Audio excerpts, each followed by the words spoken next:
Welcome to Headlocks, Heels, and Havoc, the wildest mixed tag team in podcasting, where the kayfabe drops and the chaos takes over. Let's ring the damn bell.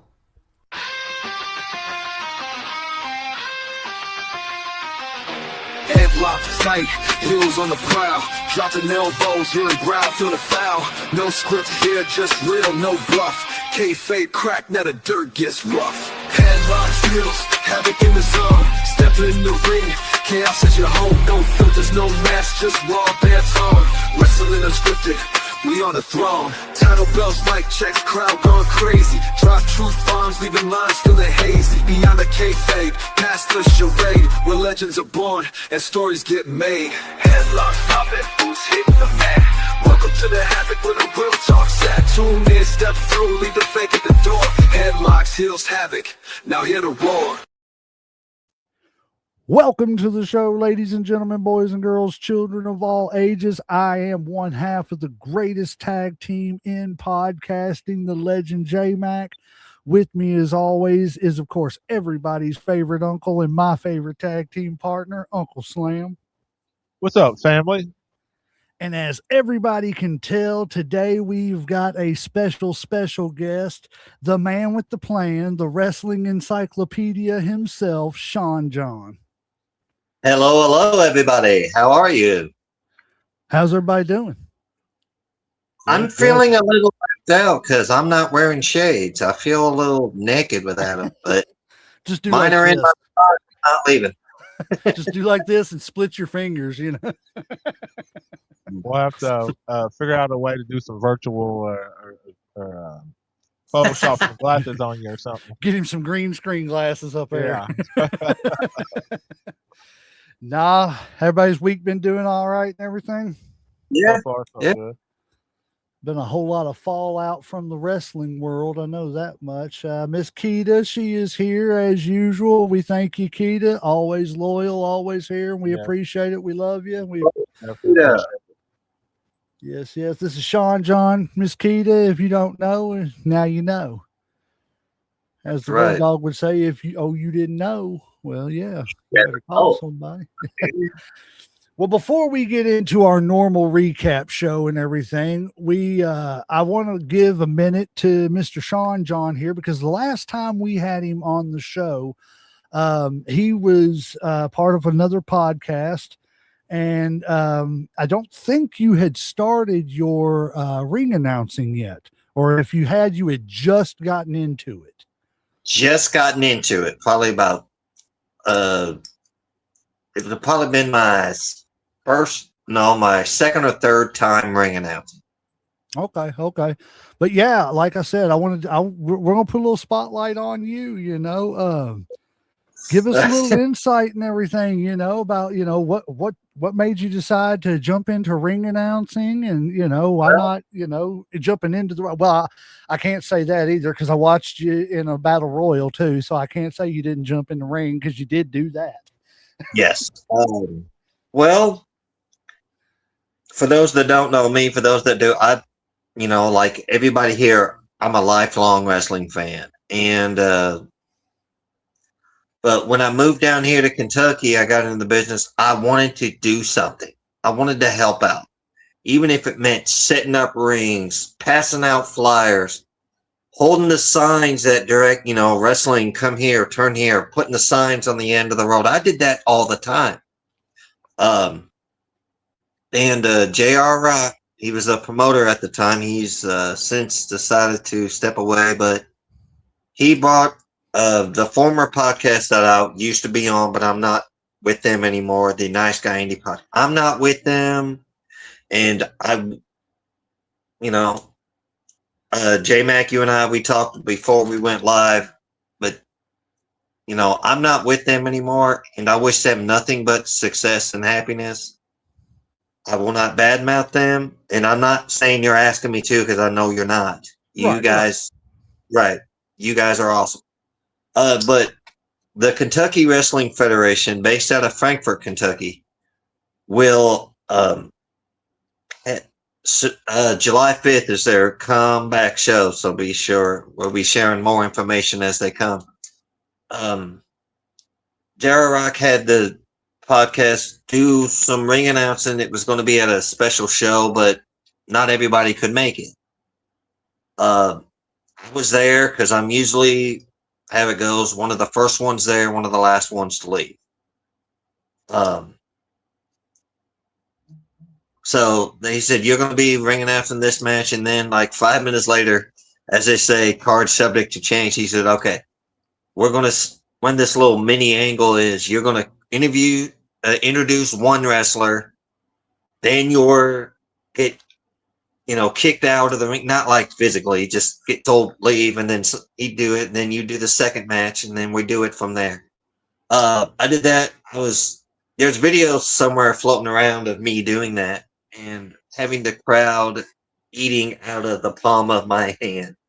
That was my very first time ring announcing. I'm not much of a in front of crowds. Like when I was on the other podcast, I would do a thing, but that's like sitting behind the mic talking trash like we always do. I did that. I was nervous, taking a deep breath and stuff. But the second they put that microphone in my hand, I turned to a different person. It's like it was my calling or something. If you're into divine intervention or whatever, that's what it felt like, my calling. Like I was getting the crowd into it. And then he goes, okay, you're going to do that. Then we also got Nina Darling, who does EWA. She does a fantastic job. Yep. Shout out to Nina Darling. She's my tag team announcing bestie. That's what we call it. We started out one show. She did the first half of the show, and then I finished out the show ring announcing. Then the next month, it was just me ring announcing. Then the next month, her. But the month she was ring announcing is when I was able to get into the ring for a battle royal. Oh my gosh, that was so much fun. I watched the video. I was like, man, I want to be in that ring so bad. It's not even funny. I just want to do it one time. But no, it's amazing how that happens. How it could be, you could be just to use an example. I was watching an interview the other day with Shawn Michaels and Triple H, and Shawn was talking about how when the Heartbreak Kid stuff, when Kurt Hennig said it on TV, and he ended up using it in a promo a couple of weeks later, and like when he said it, it was like, oh, okay, well, I got to come out here and be cool, and like Shawn was like, there's nothing cool about me. You know what I'm saying? He's like, I'm the biggest dork in the world, but you get me in front of that camera and I'll be, the sex idol. I'll be the cool guy, or I'll be the Heartbreak Kid. Yeah. I know Keita said sexy boy. That's right, Keita. But, she's talking about Michael, not me, but hey, you never know. Right. Keita, we need you to clarify. Are you talking about Sean or Sean?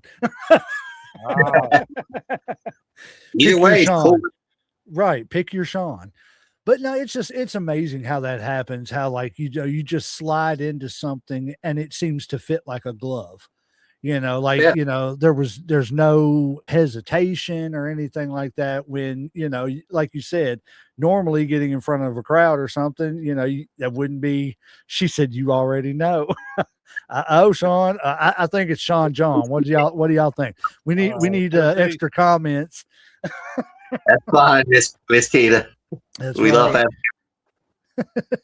But yeah, it's amazing, man. I am so glad that you are getting to live out, things that you love doing. Because like you said, we're all diehard, lifelong fans. And, just being this close to the business as a podcaster has, done opened a lot of doors and just, let me live a lot of things that I never thought I was going to get to do and stuff like that. And I'm sure Uncle Slam can say the same thing and vouch for that too. And it's just I've learned so much, man. Like it's unbelievable.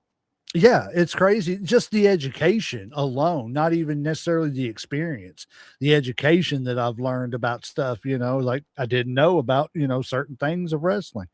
It's amazing though, but I'm really happy for you, man, that you are getting to do that. And, getting ready, Yeah. getting to put yourself out there, and so go to KWF, everybody, and when you see this man get in the ring, start yelling for him.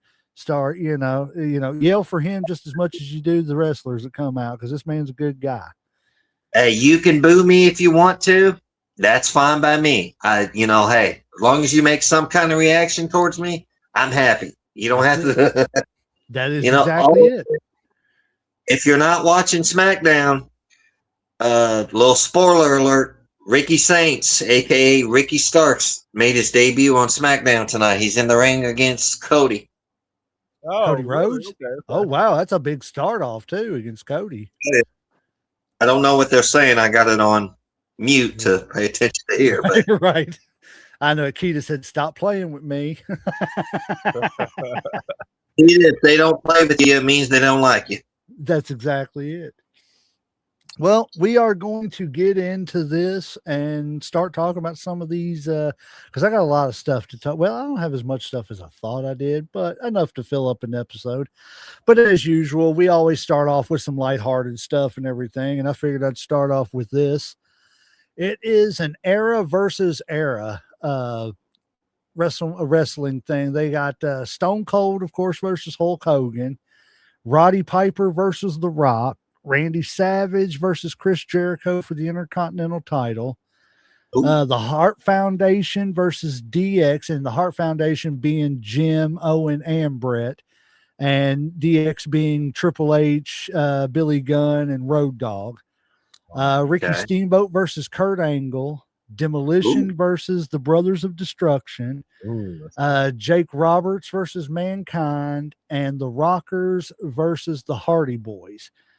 What do y'all think about this? Would this be a fantasy lineup or not? I'm like, oh hell yeah! I mean, what's not to like about it and shit? To be honest. What would your one match be if you could pull one match off of here? And it don't necessarily have to be the Hulk versus Austin, because everybody wanted to see that anyways. Yeah. But if you could, besides that match, what's your one match on here that you think you would want to pull off to see? We'll start with you, Sean. Yeah. Okay. For me, it's Ricky Steamboat versus Kurt Angle. I was gonna say the exact same thing.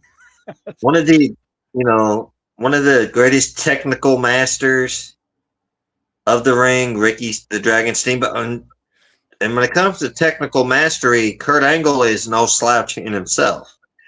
Because as we all know, Kurt Angle did win a gold medal with a broken freaking neck. That's right. It's not like I ever mentioned it before.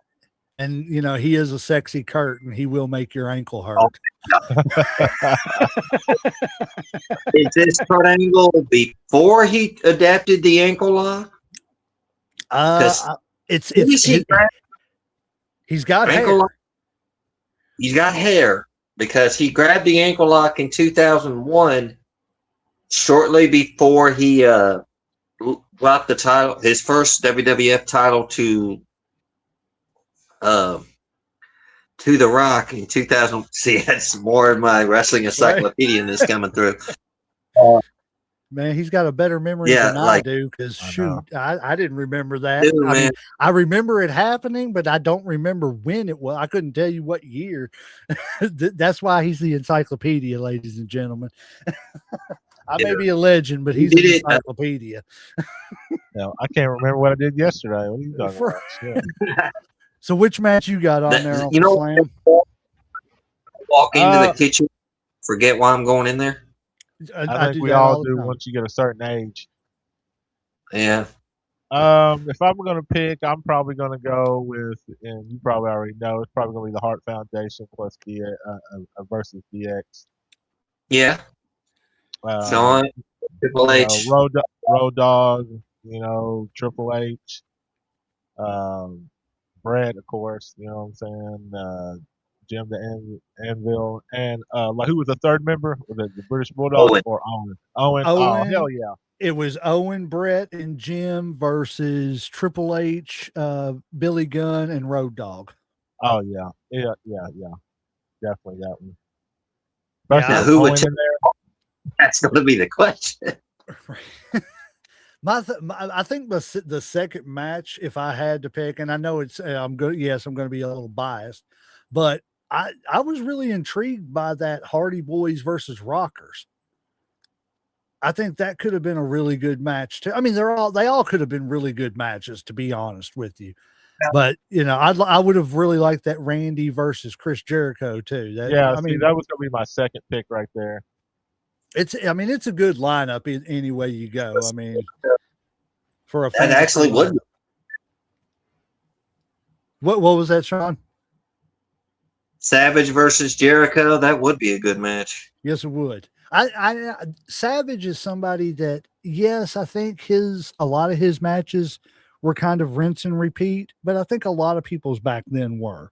You know what I'm saying? They found their style, their working style, and they went with it, Yeah. But and even today that happens. You know what I'm saying? Everybody does their same spots. But it was like, I don't think Savage gets as much credit for being as good of a wrestler as he was.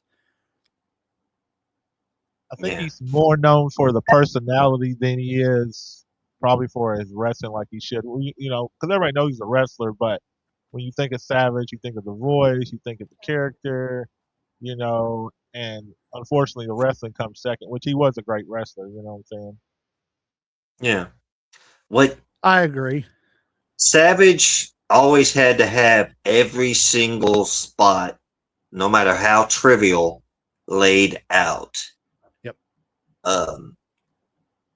That's why his match at WrestleMania 3 versus Ricky Steamboat, all-time class. It wasn't meant to be the best match on the card. That was Hogan and Andre. But that's a match that everybody went home talking about.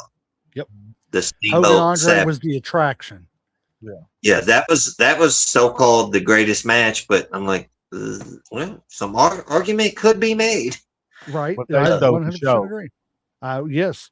And to me, that's what's great about wrestling too, is like, that's the reason why you want to watch every match on a card, is because you may have, that Andre Hogan match is what brought everybody to the Silverdome. Yeah. But it was, like you said, it was Ricky and Savage that they went home talking about. So, I mean, yeah. 100%. So in that same style. Go ahead. Yeah. What happened afterwards really wasn't that great of a run for Steamboat. It was the win, and then what else you got? Because he lost the title a few months later to the Honky Tonk Man. Yep. Who actually went on to have, up until a couple years ago, the longest Intercontinental Heavyweight Championship reign of all time. Yep. And, I didn't like Honky Tonk Man back then, but looking back on it, that's exactly it. That's exactly it. Like, I remember where I was living whenever I seen that the Honky Tonk Man beat Ricky Steamboat, because I was so excited that Ricky Steamboat had won that title. But because I remember the story with him and Savage, where he had crushed his larynx, will he ever be able to wrestle again and all that stuff and everything. And then he won it. I was so excited. And then he lost it so quick. I was like, what is going on? And then I just didn't see Ricky Steamboat anymore because he went to the NWA, and well, that's another story for another day. But in that same mold, I found another one here. It says, if you can watch one match from these, which one would it be? You've got the Missing Link versus George the Animal Steel, Bruno Sammartino versus Ric Flair, Nikita Koloff versus Bruiser Brody, Abdullah the Butcher versus Cactus Jack, Tully Blanchard versus Rick Rude, and the Great Muta versus Chris Benoit. And I hate to say it, but I'm going to go ahead and start this. I got to go Benoit and Muta. Okay. Yeah, I ain't got no problem with that. I'm something that Tully Blanchard Rick Rude match is calling my name. It's like drawing me in. See, me too. That's what like that was gonna be my first choice was gonna be Cactus Jack, but then I'll do the Butcher. I don't think that's a good matchup. But Rick Rude and Tully Blanchard, I think that. Well, here's the thing with that. I know there were times where they each played a babyface. Rick Rude, towards the end of his active run in WCW, he was starting to become a babyface, but then That he was hurt so his weird. back. That was so weird.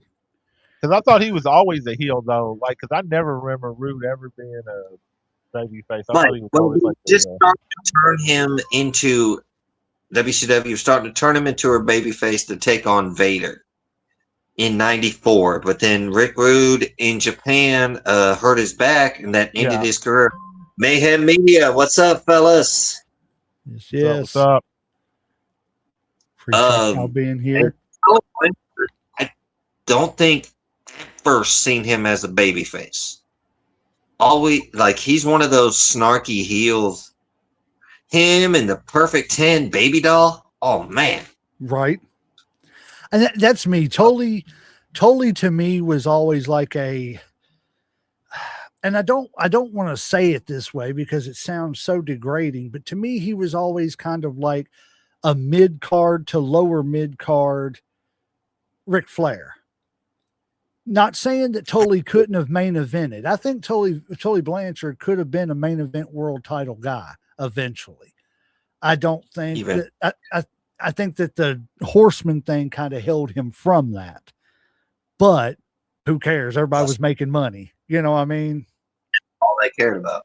That's it. And I mean, we got all the titles, we got all the money. So that's all that matters in the long run. That's it. All righty. On to the next one. I believe I've got another one similar to that. I don't know. I ran across a few of these this week. Oh, yeah. This one is who should be world champion first? Dominic Mysterio, Braun Breaker, LA Knight, Trick Williams. I think we all can probably agree. Well, I know who I'm going to pick. Mine's LA Knight. Yeah. I mean, we've probably talked about this way too much, to be honest, and shit, just because we feel like there's too much politics going on in WWE or whatever the hell's going on. Yeah. But yeah, he's already over. He's been over with the fans. I mean, he's been right there, and they just seem to take it from him every time he gets close. I don't know if it's just Triple H or if it's TKO or what, but if you saw the latest season of Unreal, and he's getting chewed out because he was half a step off. Shut up. Still a good match. That's it. But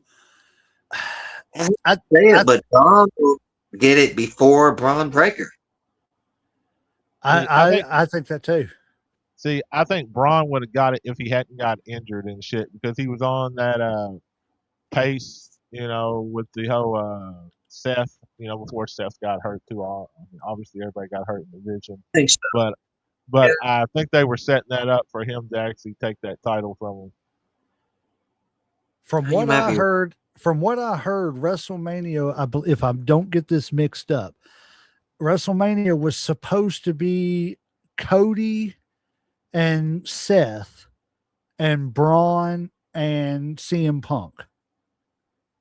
It was what it was supposed to be. And then, of course, that got all jacked up and everything. Yeah. What do you say, Superfly? What up, Johnny? What's up? What's up? But yeah, I agree with you too. The 1, 2, and 3 are no doubt, barring injury, they are 3 of the future of the WWE. Yeah. I mean, see the reaction when Trick won the U.S. title? Yes. Yeah, the fans love him. I mean, they really do. I mean, he gets a hell of a pop every time his music comes on and shit. I don't know if it's the music or what, but they love his ass. Whoop that Trick. With the lemon pepper steppers. Right. My only problem with him at WrestleMania was, why did he walk with 500 yards of toilet paper stuck to his tights coming out to that ring? It was the longest, I think, fur coat in history or some shit like that. He stopped at CVS and bought a Coke and a Snickers bar, and that was his receipt. It could be. Because they're And that then- damn long too. Shit. And then the dude that was walking in with him, looked like he was wearing a diaper. I was like, what is going on here, man? This is not what I tuned in for. But This is the see how long weirdest. he probably wasn't going to be able to make it. So it's like, well, Right. Oh, them. I can't, man. That walkway's too long, man. I better just wear a diaper out there. Little Oh, Yachty. I'm just Right. messing with you. Right. All righty. Yeah, I've seen another one. Okay. So who do you all think had the better choke slam out of these four people? That is, I believe that's Lance Archer with the heart, of course, Kane, the Big Show, and the Undertaker. Who do you all think had the best choke slam? The Big Show, Kane, Undertaker, and then what's the last one? Lance Archer from AEW. Yeah, I keep getting AEW and EWA mixed up. I say them backwards to each other all the time. See, I don't know much about him, so I can't really say much on him. So that's narrows mine down. He used to be in TNA as Lance Hoyt. Yeah. And then he was even for a brief spell as Vance Archer. I did not know that. Yeah, he was on that when they brought in ECW, and it was their developmental before it went to NXT. So they basically took 5 minutes on his name. They were like, oh, look, instead of Lance, we'll call you Vance. Somebody was a real big fan of the alternate Dukes of Hazzard. The alternate. Because that should have never happened. Let's see. What did Mayhem Media said? Lance Archer's chokeslam looks very close to Kane's. Yes, he does. He said my answer is Undertaker, but he said I know Lance. He said I know Lance Archer. Oh, nice. Out of just this picture, Big Show, but it's kind of thing. Changes that. I gotta go with Taker. Nothing wrong with Kane's, but his seems more safer. Up down, choke slam, bam. Taker looks, if he really, and if you were agile enough, he'd get you up there and he'd hold you. Yep. Big Show, you had to be in a mood if he was going to let you down softly or just you up. Yep. I agree. I don't watch AEW. I haven't watched it in over a year and a half, so I couldn't tell you what's going on. I do know that, Darby Allin is their champion right now. Congratulations. Though I have said Darby Allin is a cross of 3 wrestlers. He is Sting, Jeff Hardy, and Spike Dudley all rolled into one. Really? That's my interpretation of Darby Allin. Now I'm gonna have to really look at him and everything. I'm gonna have to go watch a couple matches and analyze this now that I've got these 3 names to look after. Yeah, but see, I love that too. But and that's the thing. I love that that people they hybrid themselves off of old wrestlers. But getting back to this picture, Uncle Slam, whose slam do you have, or whose do you have? The picture's kind of a little misleading. Like if I'm looking at the picture, then I would probably say the Big Show. But if I'm going for personal experience, I'm going to go with the Taker just because his just seems more fluid.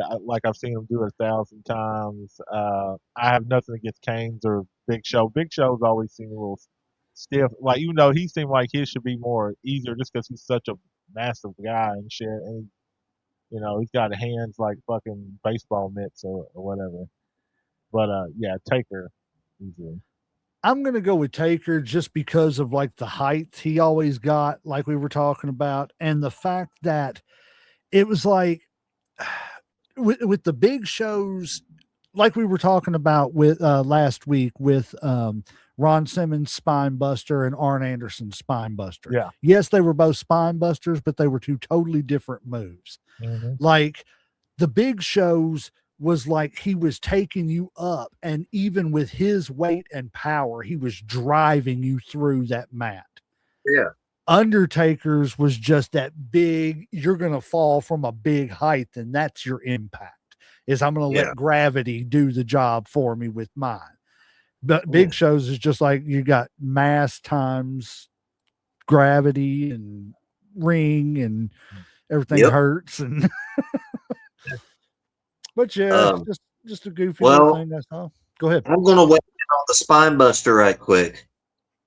Arn, business, I'm going to win the match. Hit the spine buster. Ron, you must have owed him money or something if he really didn't like it. You would hit the ground. You would be on the ground before your feet left it. Yes. Yeah, because he was kind of like pushing you down. As Arn was laying you down, Ron was more like, I'm going to shove your ass down and, help you get there a little faster. Yeah. Everybody had, if you didn't tuck your chin for Ron Simmons, that was on you. Yeah, it was on you. If you go home with a concussion that night, that one's on you. It has nothing to do with Ron Simmons. You knew it was coming. Didn't want to get up, Ron would get you up there. He didn't sweat it. Like when he hit that power slam on, like, not just Vader, but anybody, he'd hit that power slam. He'd almost dropped you. Yes. Spinning you over. I think that's why I was always like a huge Ron Simmons fan. Like, I always wanted him to get beat when he was with Doom, but that's because he was doing his job.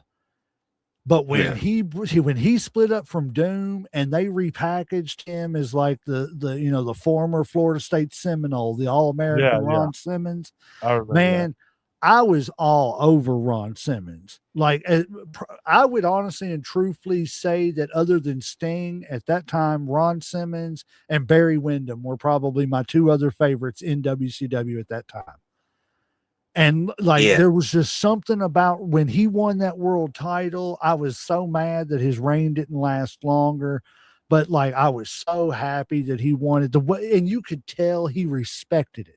He respected the business, the way when he won that title and got up, and his celebration wasn't, yay, I won the world title like everybody else. His was, I'd done something. Yeah. Yes. It was not a makeshift. It was not a storyline. It was, I am a world champion. And I am the first black world champion, which was another amazing feat. And I think that's another reason why I've always really respected Ron Simmons. I hated that once they got done with that stupid gladiator crap, that they kept him as the name Farouk.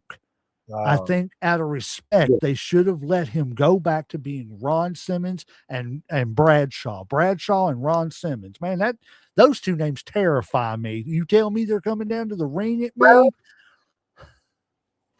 Yeah, when WWE split them up at the 2002 draft, he was Farouk, and then they just randomly said, okay, Ron Simmons against this.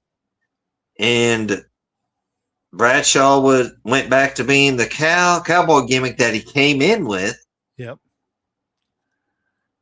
They were just like, clothesline deep in the heart of Texas. I'm like, no, what's the clothesline from hell? Okay, so I got a question for you.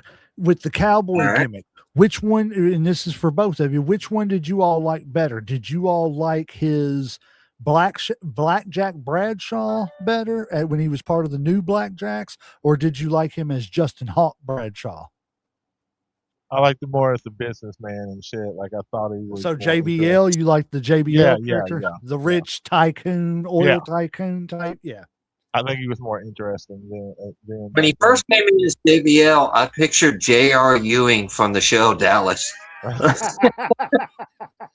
Because that's even what his music sounded like. I was like, oh, good. It's just John Bradshaw Layfield. But that was a play on his real life thing as a stock person.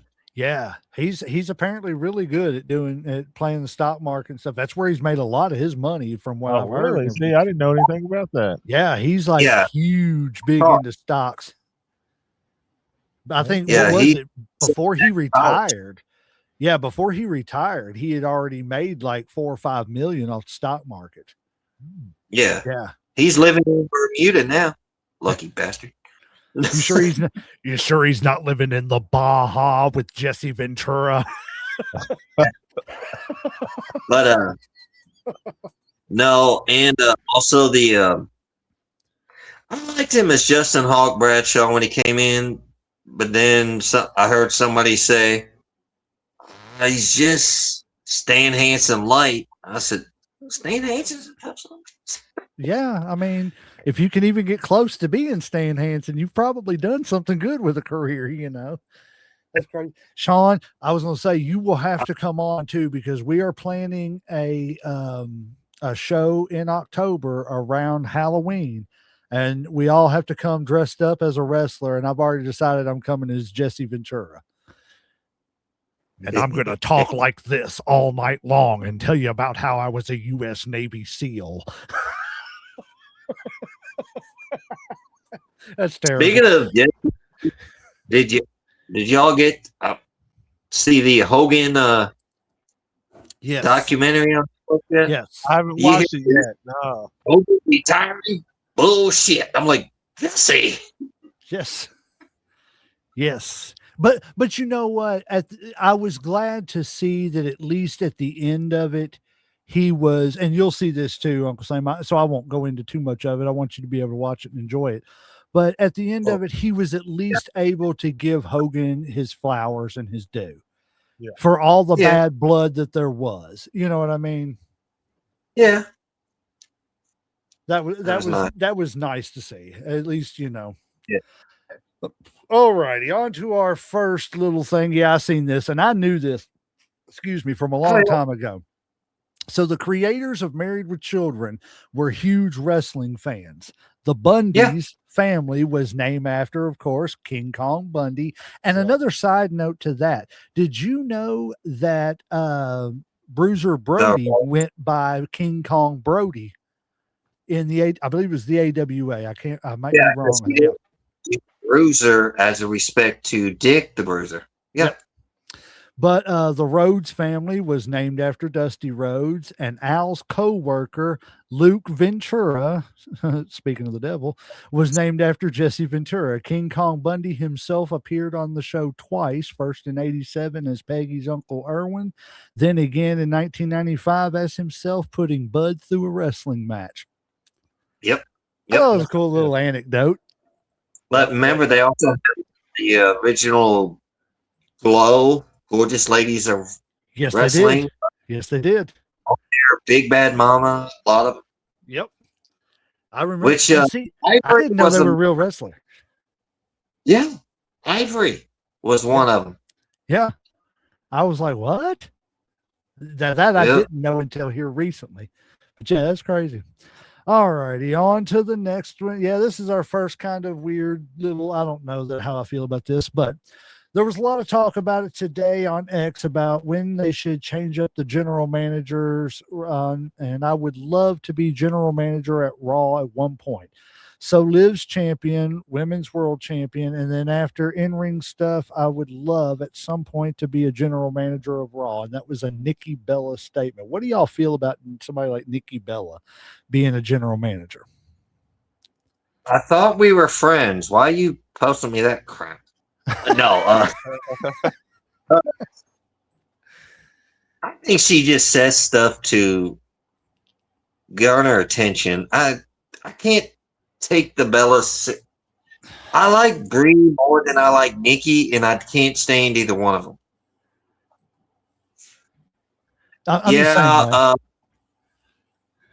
JD, yeah, that's.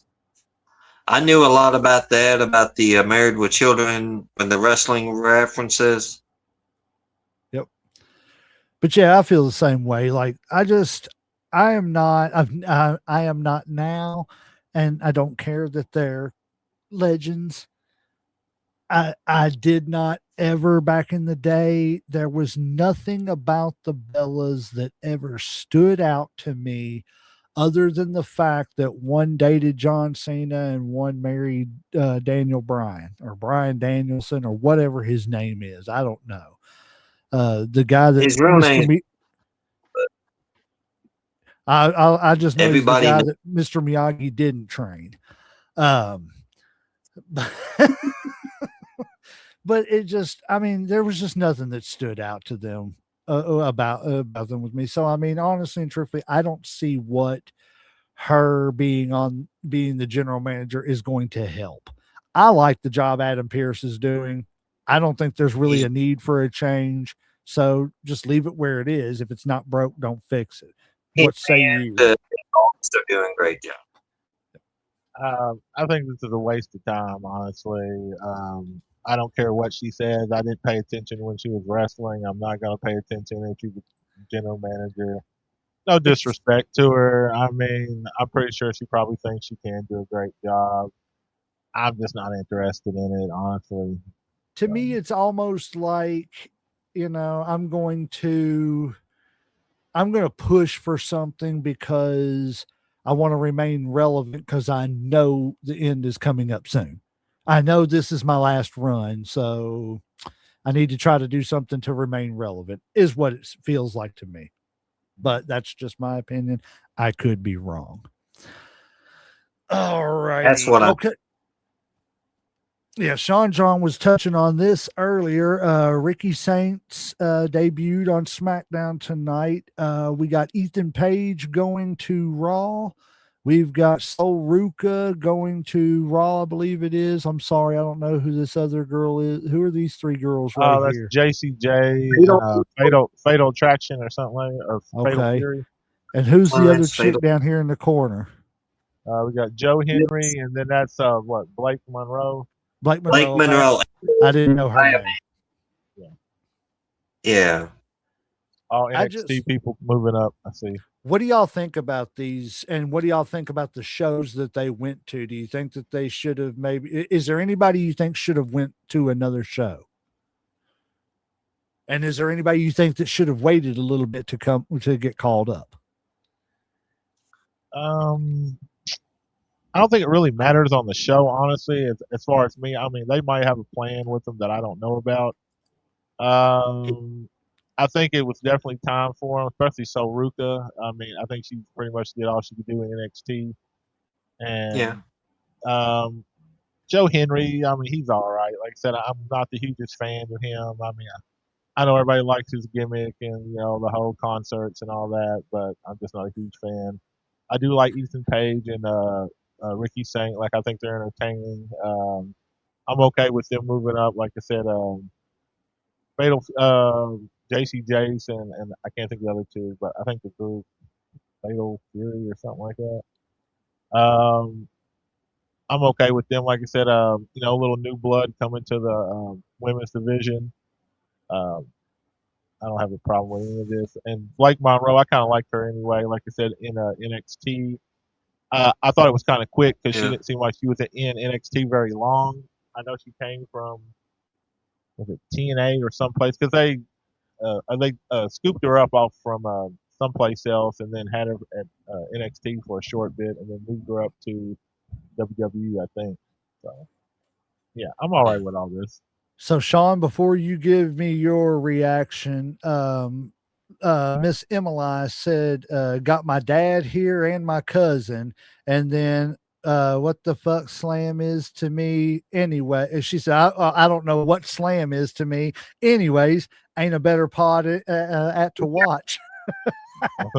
So she's yeah, he is your Uncle Slam. There you go. I'm your cousin. There's your dad, and you got your Uncle Slam right there. See, there you go. Everybody's favorite uncle. That's right. Everybody's favorite uncle. So see, it's a family affair, is what it is. But now, go ahead, Sean. Go ahead. Love you, Emily. I'm.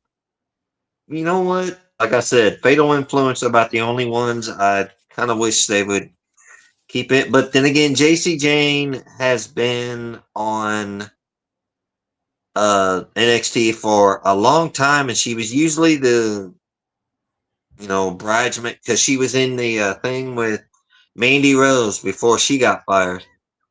That's right, Mayhem. You're his favorite, Uncle Slam. Thank you. Joe Hendry, it's more of a gimmick. He could go, and do you know he was the guy that was the not lawyer or whatever spokesman to when Rusev got that medal, that little medal he had. Yeah. That was Joe before he dyed his hair. Yeah. He was the lawyer guy in the ring. Yeah. Oh, Yeah. I didn't know that. Yeah. I remember them going back. So let me ask you this about Joe Hendry. Do either one of you all see Joe Hendry being a world champion, or do you see him being just mid-card through and through? Or do you see him just competing for world title, kind of like a Finn Balor? He's a feel he would do better in the chase than he would with the title. Yeah. As NXT champion, but I like it with the chase more than I do once they finally grab the title. I'm the same way. I'm a bad guy needs to be the champion type guy so that the good guy can chase. But in saying that, this is kind of actually really funny. I don't know if you all knew this. Now that we're talking about this, I'm gonna bring it up real quick. I read an article earlier that was talking about how Ted DiBiase was the one that Vince McMahon wanted to win the WrestleMania tournament for the world title after Andre and Hogan debacle, the twin referees and everything. But Ted DiBiase said no, because in the weird way, this is better that I'm chasing Hogan. I'm chasing Savage because they're the big stars right now. They're what's on top. They need to have the belt. They're bringing the money in, but the illusion that I could always get over on them could be there. And like, I never thought about it that way, but he turned it down. He's like, no, we don't need to do that. Well, the way it's going is the way we need to be doing it.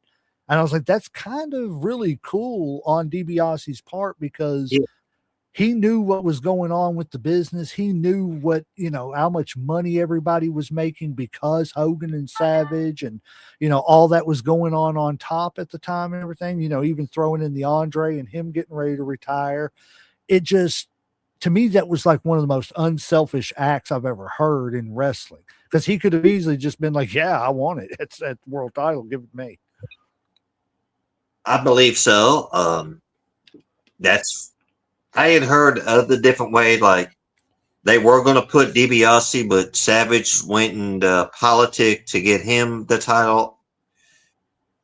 Like you said, yeah, wrestling's a lot of fish stories, fishing stories. Those are fish, so you're never going to know 100% what really happened. There might be truth in everything. Yeah, that's what I was going to say. Most of it is probably just piecing little bits of all of it together to figure out what is actually the truth. All right. Yeah, but look at the tournament. They're putting everybody in it. They didn't. But hold on a second. So let me answer this. My bad. Quick. Sorry. About Joe Hendry, I feel like he's a mid-card at best. Like, I see him going for an Intercontinental, maybe U.S. title. Unless something changes and maybe he changes a little bit, then maybe a world title chase or something like that. But I just don't think it's believable right now and shit. Like in NXT, it was a little bit different just because, everybody's a little bit, fresh fish, or, they're still all young. Yeah. And it made sense when he was over there, but I can't see it right now. Like, unless something really changes. U.S. title at best, maybe Intercontinental, but I don't see no world championship. I agree. And I hate to say that because I do like Joe Hendry, but I think he's kind of pigeonholed himself into that, kind of not goofy, but semi-goofy gimmick. You know what I'm saying? It's got that hint of comedy to it with the say his name, and then next thing you know, he's just popping out of nowhere, Yeah. All righty. Finn Balor said that he is happy that he is out of the Judgment Day because he doesn't have to come out to that music anymore. So let me ask y'all this. Y'all think they need to actually push him at least one time before because I don't see Finn sticking around too much longer or retiring soon. I don't want to say soon, but within 5-6 years, something like that, I could see him taking a lesser role. I believe that he had his chance and he blew it. I'm sorry. I love him to death. He's a great wrestler, but I don't see him being world champion again anytime soon. He's like one of those that'll do good in the chase, but just won't win it because that match he had with Punk at Elimination Chamber, wow. Not a lot of people saw that happening. I agree 100%, Uncle Slam. I'd like to see him in the chase, but I don't think he's going to get another world. I don't think he's going to get a belt as far as like a world title or anything. I think his best shot was the whole CM Punk thing. I don't think it's honestly believable with anybody right now. I think if he goes someplace else, he won't have a problem at all. Like if he went to, if he left WWE and went to TNA or AEW, I think he'd be a world champ in fucking 6 months to less than a year. But around here, I don't know if it's politics or what, but I think he's just kind of old. I think they're trying to push newer. Well, I don't want to say. I was going to say newer stars, but a little bit with Jacob Fatu and the whole Braun Breaker, but I just don't see it. I mean, I would like to see him, maybe go for the chase, but I don't see it anytime soon. I don't think he will. I don't want to see. I like Finn Balor a lot. Yeah, I really like him a whole lot. And I was really hopeful for him 10 years ago when he won that first Universal Championship. And he, when he popped that shoulder, unfortunate accident because it robbed him of having that first run, and seeing what could have happened. Yeah. Now, honestly and truthfully, I do think there's a way to still honor him with a world title run, but not the WWE. Let him beat Dominic for the AAA Mega Championship. That's a world title. Yeah, I'm fine with that. That's let believable. him have a good run with that. I didn't think of that. That would be a good idea. It's a built-in rivalry already. Yeah. You know what I'm saying? And then even at that, he could, in a year, he could drop it back. He could win it, battle Dominic Mysterio's version of Judgment Day, and then in a year, he could drop it back at WrestleMania to Dominic in a great WrestleMania match.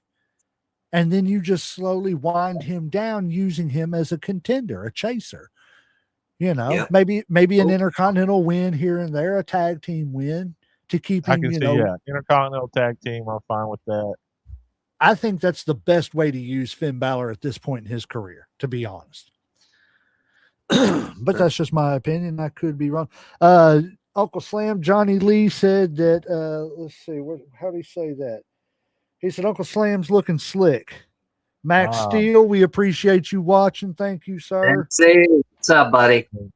Thank you. Thank you for tuning in. Everybody, don't forget, send this out to share it. Tell everybody to like, share, follow, subscribe, and everything. Don't forget to go over to the Mr. Wrestling Encyclopedia himself's pages and social medias. Follow him. Go support him whenever he's doing his thing in the ring. All righty. WWE aired Wyatt's 6 video package during SmackDown commercial break despite their release. I think that's just sleep at the wheel. That may not have get the memo. Yeah, somebody didn't get the memo. Whoops. I'm thinking there's a lot of sleeping at the wheel in WWE right now. Sorry, I didn't mean to cut you off, Sean John. Did y'all see the video of Dexter Lumis cutting his hair with Andy Hartwell? No, I didn't. Where do you think he'll end up? Because I think Dexter's a good wrestler. TNA, he'll go back there. You think so? You don't think he'll go to AEW? I don't think so, because he was there with Indy Hartwell. She's in TNA. He filmed that video, this Instagram or X or whatever. I forget which one it is, but he was on Insta. Okay. So yeah, I could see that. I mean, especially, if he's got roots there and stuff and everything, seems more likely. Yeah. All right. What do y'all think about this? Oh, Roman Reigns, WWE World Heavyweight Champion, gave us a on-foot look at the upcoming Air Jordan 12 Bloodline. Currently expected May 23rd for $215 retail. What do you think about wrestlers having their own shoe deals? I mean, because I'm okay with it, man. If Nike gonna pay me, I'm gonna take exactly. it. I mean, them shoe checks are pretty good from what I hear. The basketball players, I'll take a Puma. I will take a Puma shoe check. I will. You give me. I don't. And one, you want to cut me a check for 100,000? I will wear your shoes every day. Yes, we're looking for sponsors. What is that Chinese shoe company? Hey, I'll take their money too. Well, whatever the hottest Walmart brand is this week, you send them this way. Cut me $100 check. I will walk them things till the soul comes off in a week. Long chip players, I'll wear whatever. I don't care. That's exactly it. I was just like, I think it's dumb that we're, that's even a big storyline, to be honest with you. Is he the only one that has his own shoe? He is. I think he's the only one in the first, which I think is cool. He's setting standards. You know what I'm saying? Yeah. He is. I don't want to say because he's not as great as far as what Michael Jordan did to the league. I don't think Roman Reigns did that to wrestling. But I think that he definitely, as much as I criticize Roman carried wrestling in a time when wrestling was down and nobody thought that he could do it. Thank you for being here, Austin Diamond. We appreciate you, buddy. Yes, sir. Yes. Yes. Him and his daddy, Scott. Love y'all. But yeah, I mean, nobody thought he was going to be anything. And then he, through hard work, I'm not saying he delivers, the greatest promos in the world now, but he's not delivering, again, like I said, he's not delivering the story of Jack and the Beanstalk as a promo anymore. Yeah. He did, like, again, I thought it was over. His career was over when he did that to the Big Show. And I'm the first to admit, yes. I mean, he literally stood there for 5 minutes and told me the story of Jack and the fucking Beanstalk. And I listened. That's the thing. It was like, come on. Eating out of the palm. Yes.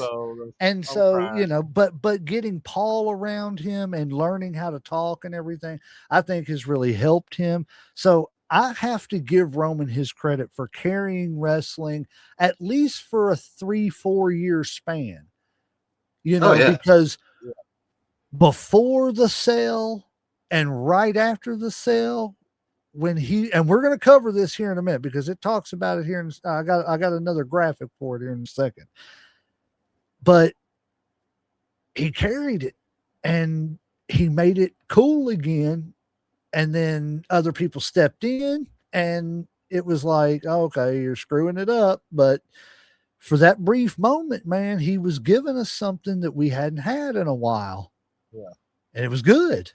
And I think he came in at the right time. It was kind of like timing. It was like he was there at the right time in the right place. And it kind of just worked out for him. I think if he had been in any other time, or a little bit earlier or a little later, he wouldn't have been as great. But because of timing and putting Paul Heyman around him, it's what definitely helped him a lot. Oh, I agree 100%. MLI said, someone get me some Danhausen shoes and take my money. Right? All you got to do is go to a Svengoolie store, man. I'm sure you can find them. But speaking of Danhausen, pow! I feel that Danhausen is great in small doses, and Friday night shows was not small doses. I think if you put a lot of him on the show, it becomes a turnoff. To be honest, most people that would be the case, but Danhausen, it's kind of like one note gimmick, and it was just so much on this show. When the show was halfway over, I was like, they're going to burn this guy out. That type of a gimmick is going to have a shelf life anyway, and the key is to extend it as long as possible. The more you put him on, the more time you give him on specific shows over and over, it speeds up that process. Let me get this out of the way so I can tell you who that was. That was Dave Meltzer. Of course, you got to take everything Dave says, with a grain of salt, because he's not exactly the best source. Take it with a tequila. Right, take it with a gallon of that if you're listening to Dave. But but no, I mean, I see Dave Meltzer's point. Less is more type deal. Danhausen has had that gimmick. It got over in Ring of Honor. It got over AEW when they used it. WWE, with their vast marketing expertise, if you will, they'll get that go over for years to come. If they'll do it right. If they'll do it. That's the problem, though. If they'll do it. You are correct, sir. And if Danhausen, the man himself, can stay healthy and doesn't get mentally and physically burned out, he could keep that gimmick going for years, because it's currently right now he's one of their top sellers, like top 2 or 3 sellers on WWEshop.com. I have not seen the man. I have not seen the man wrestle. I've not seen one match, and I'm not saying anything bad, because I get it. I get what his gimmick is, because my mom, she watches Sci-Fi Saturday Night.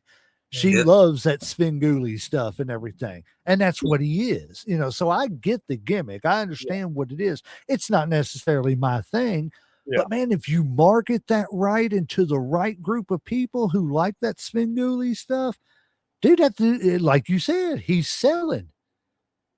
Yeah. Market it right, and he'll continue to sell. He'll continue, He did have a match here a while back against Kit Wilson on SmackDown.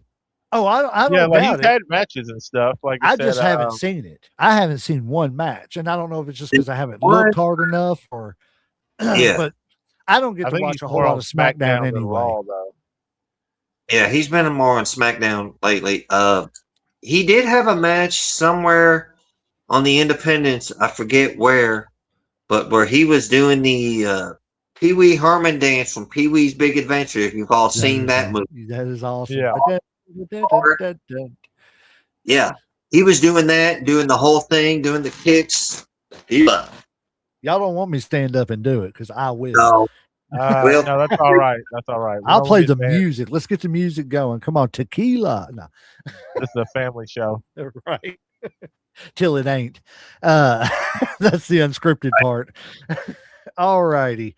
So JBL lobbies for AAA general manager job. The whole country of Mexico loves me and needs me. Is what he said. I think JBL is so full of shit, but I love JBL at the same time.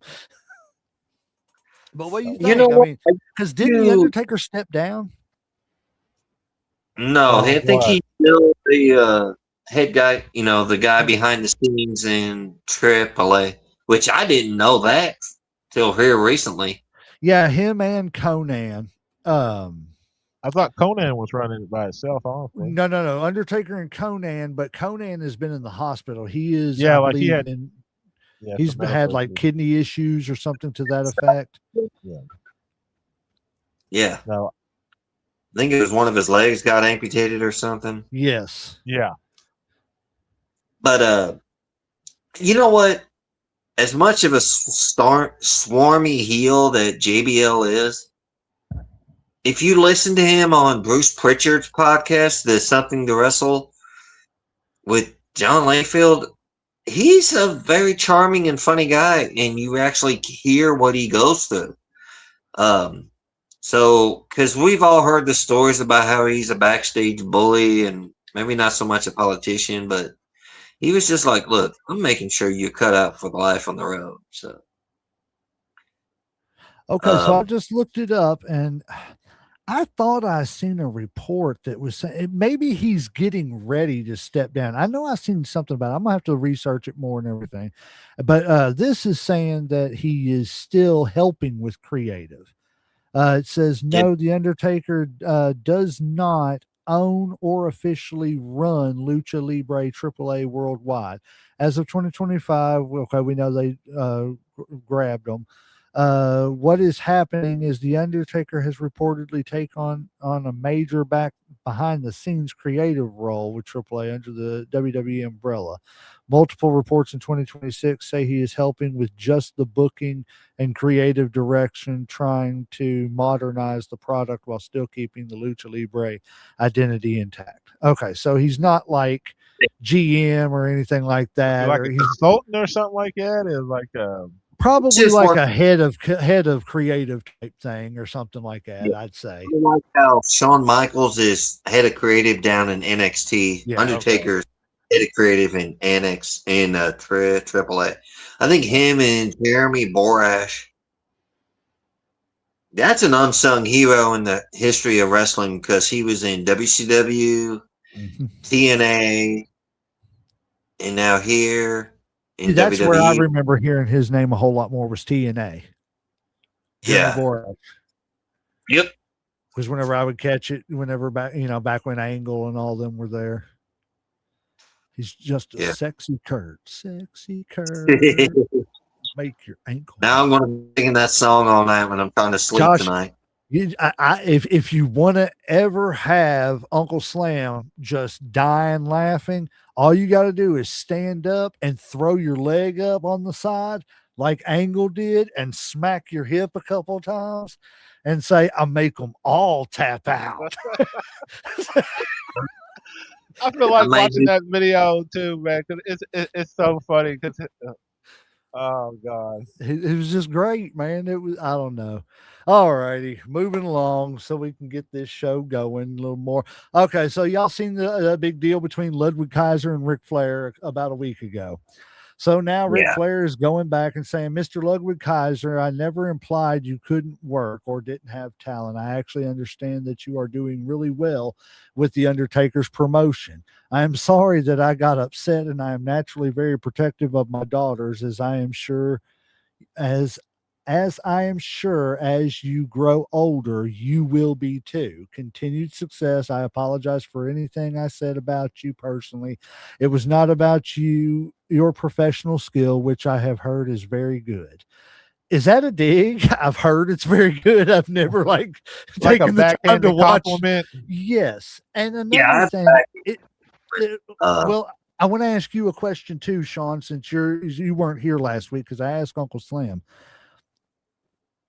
Do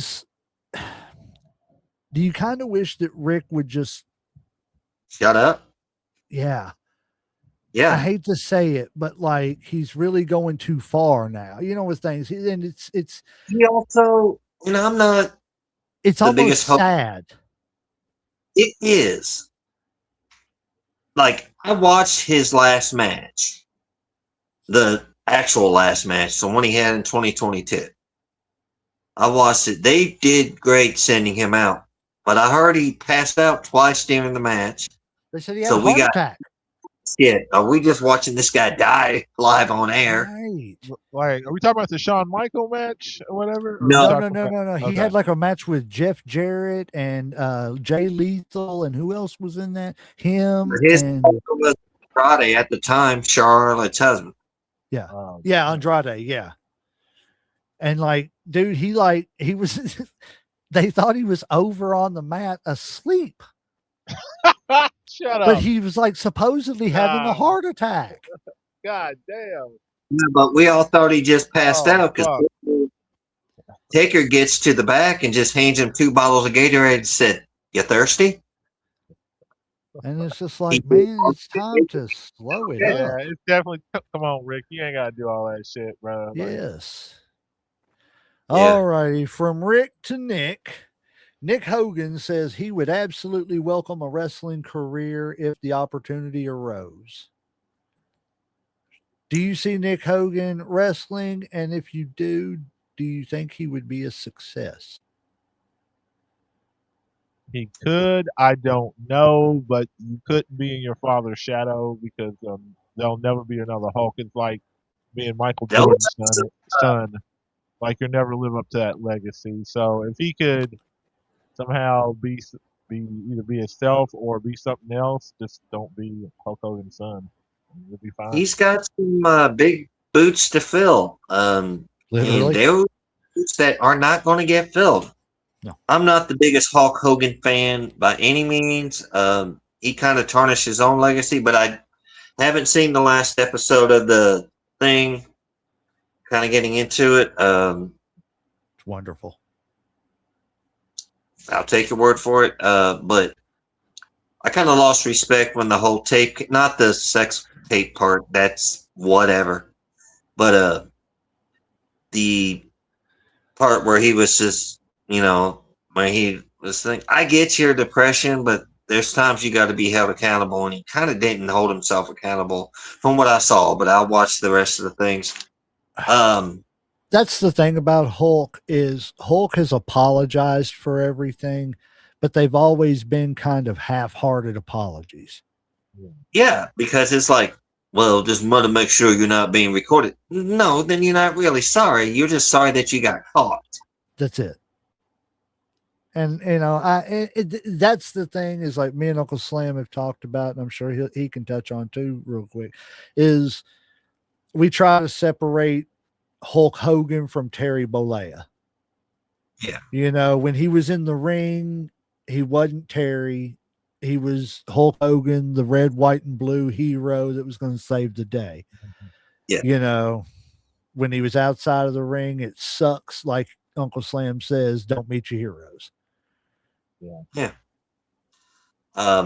Just, I don't know. He's tarnished his own legacy. I still haven't forgiven him for going on Arsenio online 91.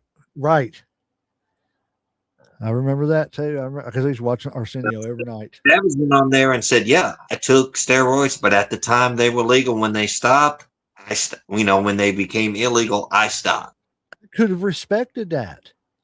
Yeah, I would. He could have said, "I used to, but they became illegal, so I stopped."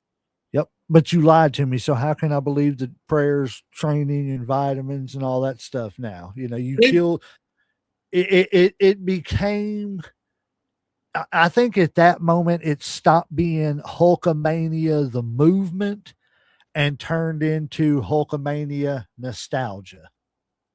Yeah, because when he came in 2002, the end, the next night on Raw, he comes out there before he challenges The Rock, or The Rock challenged him to the match at Mania. That segment, was fired. There was more 60-40 towards Hulk than it was to Rock. Yep. That was tremendous, but then it just... Yeah. We could go on forever about Hulk, man. Hulk, so... I know it. Just veer off and do a half Hulk Hogan episode.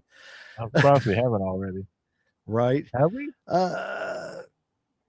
Yeah. Remember we did the when he passed away. We did a memorial episode a tribute, because we got on there and we told the truth about it. Go back and look at it, everybody. Seriously, we did a little tribute episode to Hulk Hogan, but we also told the truth about Hulk. All right, so these next few I've got kind of go in together. So I'm guessing everybody has seen the new deals that the CW and NXT have. Well, now come this fall, you're going to be able to watch NXT second day after on Roku. which is Yes. kind of cool. You know, I like that they're, that's the thing. Why ain't these other companies really pursuing that? But I am glad to see that also NWA is now on Comet too. And I don't know if their Roku deal is going to end because of that, but if it doesn't, they will be on Roku as well. Because that's Yeah. how I watch them right now. And go watch them, man. I love the Kazanas. Go watch them. Country Gentlemen. All right. The CW Network. If Emily is still watching, the Kazanas are overrated. There, I said it. Oh, she'll be on here in a second. Yeah, we'll find out here in a minute. She's probably one of the 5. Do it just a minute. So CW acquired the exclusive broadcast rights of WWE NXT Premium Live events on a multi-year deal. So I'm guessing you're going to have to pay something on CW for that. We're on CW. CW, I think they're free. Well, the CW app is free, but are they going to start charging in some way, shape, or form, $3 or $4? You see what I'm saying? I'm poking you in the eye. Me in the eye? Yeah, I'm going to poke you in the eye if that happens. Well, I'll make sure I will always wear my big glasses when I'm around you. I thought it said that the CW Sports was going to like ESPN. Is it like, for real? Is that what that thing said before? CW Network acquires exclusive work. So they're going to be on like your local CW affiliate TV, and you could watch them there. I better not charge us. I will cry. Yeah, because I got the app. WWE weekly shows expected to stream on ESPN Unlimited under the new CW deal. So the weekly shows are going to be on ESPN Unlimited. Okay, so review. But the PLEs are going to be on CW. Yes, that's almost like backwards. What? Tell me about it, man. Huh? Hold on, let's see what this says. Today, the CW and WWE announced all WWE NXT Premium Live events will now air exclusively on the CW, starting with NXT Great American Bash this summer. And that was from X.com. But the weekly show is going to be on ESPN. Yeah. Make it make sense. Make it make sense. They're trying to make it look like they're not charging us out the rear end. Here, we'll give you our lesser show pay-per-view for free, and then we'll make you happy, so you'll buy the $30 app. Yeah. Because then you're going to want to know what the lead up to this pay-per-view was. And then you're also going to want to watch that WrestleMania, that SummerSlam, that, SmackDown, that Raw. Dude, it's a marketing play. Yeah. Give them something to make them think they're getting something. Bring back the network. It's all I'll say. There you go. Better yet, anybody that has the money, go buy the WWE from TKO. Please get it away from them. I don't care about NXT. I don't really watch NXT as much. I would hate to see it go because they've developed a lot of good talent. I like, Ethan Page and stuff and everything. But at the end of the day, Raw and SmackDown have got to get away. They got to lessen their roster. They got to get back to the old school, not complete old school. You know what I'm saying? But they've got to get back to basics. And that's just my opinion. Oh, I see basic. Yeah. All righty. So here's what I was going to talk about. The Bloodline gets a new name. They're calling them, what is it? The Family. I can't remember what it was. Now I just went blank. Does it say it down there at the bottom? No, it doesn't. I cannot remember what it was called. The First Family is what it was. I'm just like, I get it. And because of that, I'm going to touch on that, what we were going to touch on earlier about Roman. And it says everyone blaming the WWE and TKO for bringing the bloodline back. But let's be real for a second. Roman Reigns carried this company for 4 years straight. According to Business Global Attention, even the Netflix deal era buzz, Roman was at the center of it all. And what happened when he lost the title? Everything dipped. The energy, the interest, the consistency, gone. So instead of pointing fingers at WWE or TKO, maybe look at your favorites. Where was the same energy? Where was the support when things got shaky? because the truth is you didn't ride for them the way that they rode for Roman. That's why he is the face of the company. Through great, bad, and everything in between, we stayed locked in. Now, I am not going to absolve TKO that easily, and I'm not going to absolve WWE that easily, because we're going to get into that here in just a second and everything, before we wrap up this show and everything. But how do I say this? TKO has been sucking us dry through everything 100%. they can, through money wise. But at the That's same hard to say. time, right? But at the same time,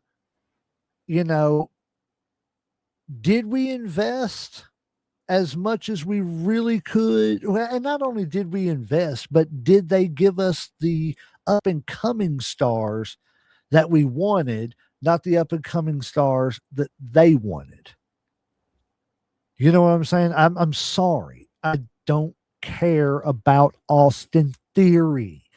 He was a joke for 7 years, and then now I'm supposed to take him serious. I mean, no offense to the man. Yeah. But you cannot make somebody a clown and then turn around and that's like, and no offense, it's like taking Eugene and making him Eugene, and now all of a sudden he comes out 10 years later as Super Eugene, and he just starts beating everybody. No. It can't work. You made him a clown. So you got to let him just be that. You got to bring up new people.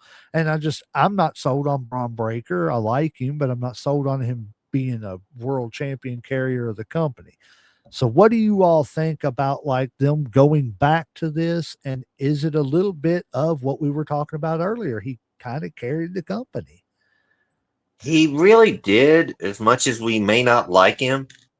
I always make this joke when it comes to Roman. I acknowledge him as a pimple on my ass. But no, in all seriousness, he is, especially during the pandemic era, it was him. When he was on SmackDown and everything, he kept this show running good. He kind of overdid it where it was just like, okay, is he going to wrestle this week? Is he going to do this, that, and the other? But he did all right. Now that storyline with him and Sammy, we were all invested in it. We knew it was going to happen, that he was either they were going to turn on Sammy or he was going to turn on Sammy. Yeah. Or Sammy was going to turn on him, and that's exactly what happened. That was also thought thing. Roman, don't turn your back on anybody. Because remember what happened with Seth? He turned his back and got walloped in the chair with him when the Shield broke up. Well, and not only that, but Cody fell in their lap. You know what I'm saying? Yeah. And then because Cody fell in their lap, they had the finishes storyline. So then after that, once Cody had it, it was the chase, like you were talking about earlier, the chase with Cody and against Roman that made it great too. I think that was more the fans, though, kind of pushing that. You know what I'm saying? The fans were the ones that were like, we want to see him finish the story. We want to finish, Cody's story. And then I think WWE really didn't have a choice. They had to listen to what the fans wanted and shit at that point. Yeah, I could see that. I agree. I don't know. I think that, there's so much going on with the WWE. Like we say, because there's so much going on with the WWE, get up out your seats on Friday and Saturday night, some Sundays and some places, and go watch some independent wrestling. Because then you'll see people like the Wrestling Encyclopedia, Mr. Sean John. You will see me and Uncle Slam working our table and working our mouths and everything, because we're going to be talking about the ring, what's going on in the ring. So, I mean, it's just a good time for everybody. And like we repeat every week, because it's worth repeating, that it's just a great time for you, your family. It's inexpensive, especially nowadays whenever you put $2 of gas in your car and can't pull out of the driveway. But $2 ain't even gas money nowadays. What are you talking about? You can't even get half no, a that's tank what for I said. You $2. can't put $2 in and just pull out of the driveway. You done spend it by the time you started the car. Yeah, it's pitiful. Yep. But yes, independent wrestling is where you're going to see. You're going to let's just put it Get to you more like value this. for your dollar, and then you can leave. You can take the whole family, leave, and have money left to go out to eat, and probably still have some change. When you get home, it ain't gonna Yes. break the bank. And you're going to see good down to earth wrestlers, good down to earth, just not and that's the thing. It's not just the wrestlers, the announcers, between ring announcers, commentary, everybody involved in the show. It's so much more personal. Oh yeah. It's wonderful. You yell at Mr. Sean John, like he said, boo him or cheer him. If you are jeering him and throwing insults out at him, he's going to kind of give you that, okay, he's going to, it's what he's got to do. You know what I'm saying? But he did that to you. You're not going to get that necessarily if you go to the WWE unless you're on the first row, and then you may not even get it then. Exactly. In the WWE, they've got that 500-yard whatever entrance. They've got time to stop and say, one fan, two fans on the way to the ring? Yeah. At most. Yes. These wrestlers in independence and everything, and like Sean, I'm sure when he comes out to the ring and everything, he says hi to a few more people than just one or two because he has the time, because they want you to do that. Those fans are the ones that are the reason you're there. You know what I'm saying? It's wonderful. Go out to these independent shows, guys. I cannot stress that enough to you all. Sean, you got anything else you want to tell these people? Everybody, I want to thank y'all in the comments. Everything. J-Mac, Unky Slam. Love you guys. You guys are awesome. Everybody else, you can catch me on Facebook. I'm Sean Johns, SeanJahns. I post about a lot of stuff. He said you're coming on an episode of AEW. Not AEW. What's there to talk about? I ain't watched AEW in for first thing. He's a talk about. Nah, I love you. Slam is my favorite uncle. He's everybody's favorite uncle. That's right. Yep. Yeah, right. But come on out. July 5th is the next Kentucky Wrestling Federation show. I'll be one of the ring announcers, preferably the only one, but unfortunately, we may do me and Nina Darling. She's helping me get my footing, so she's always giving me great advice. Come out to EWA. There are 2 shows for Elite Wrestling Alliance. First one is next Saturday in Danville, Kentucky. The Jenny Rogers Center. Come on out, see us. Tickets, I think, are like $15 for front row. Everything else is a little bit lower. 12 for general admission, whatever. Cheap. You can get to meet us. Come on out, meet me. I don't charge for high fives and hugs. I probably should. No. And that's this one is Ignition, correct? You might be right. I think this one is Ignition, and this is, if I'm not mistaken, this is their first show after the brand split. Okay. Yes. So this will be the first show from the brand split, and the next show will be Pulse. I don't have that right in front of me, but that'll be in Richmond here in a week or two, if I'm not mistaken. It's on the 16th. 16th. There you go. Sorry. Yeah, I was talking over him, and I should have just shut up and let him tell you. Yeah, well, this is your show, but I'm just not. Hey, but we appreciate you coming on, man.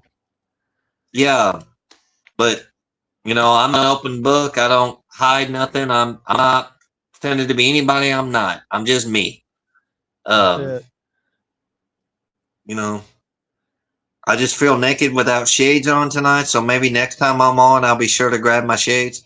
Well, I was going to ask, we're getting ready to take about a 10-minute break. Do you want to come back and talk some Undertaker, or do you need to go? We're going to do a profile show on the Undertaker. And if you want to join, we're going to join. I have something to do tomorrow morning, so I got to get off here, get a shower, and get to bed, guys. Sounds good, man. We Still appreciate you being coming on here, though. man. And just remember, you have a welcome to come back on anytime. We are doing a series on as a matter of fact, well, I will show it to you the next time I talk. I'll get a picture of it and send it to you and everything. But we are doing a series on the greatest heavyweight champion of all time. We started out with eight competitors from each company, and we're breaking it down from the 8 in that company to single out that company's greatest, and then marching it on down to the greatest world champion of all time. So yeah, if you want to jump in on a few episodes, man, let us know. We're doing them like on Fridays and Saturday nights, man, and everything. So sounds like a plan. Yeah, Ace Carmichael, he's going to try to join us and everything for one or two of them and everything. So yeah, that's awesome, man. Yes, sir. Yes, sir. I'll keep you posted on that. But everybody else, y'all have fun. Love, peace, chicken grease to everybody, guys. I'm out. Y'all take care. Bye. Bye now, guys. You take it easy, buddy. Right. Uncle Slam, you got anything else for him? No, sir. Well, guys, I believe referee, no, sir. You mean you ain't tapping? I'm sorry. I'm over here slipping, man. I guess it's been one of them weeks. He said, I ain't tapping out this week, buddy. I guess I really am tapped out, man. I forgot to say my little catchphrase here. Whew. Well, if he's tapped out, Undertaker's ringing that bell, and we will see you soon. Let's ring that bell.